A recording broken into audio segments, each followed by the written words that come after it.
आणि मुंबई नजीकच्या महानगरांमध्ये आज सकाळपासूनच पावसानं दमदार हजेरी लावली। नवी मुंबईतल्या वाशी, खारघर आणि कळंबोली परिसरात तुफान पाऊस झाला। नवी मुंबईतल्या या पावसामुळे तुर्भे रेल्वे स्थानकात मोठ्या प्रमाणावर पाणी साचलं होतं। ठाण्यातील श्रीरंग सोसायटीचा मध्यभागी असलेला रस्ता हा पाण्याखाली गेल्याचं पाहायला मिळालं। ठाण्याच्या वंदना डेपो परिसरातही रस्त्यावर पाणी साचलं होतं।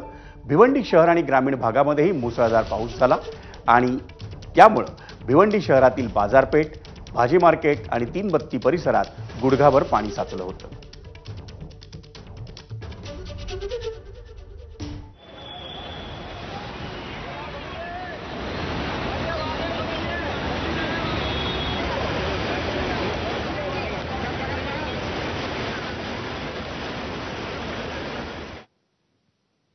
कल्याण डोंबिवलीतही आज सकाळपासूनच पावसानं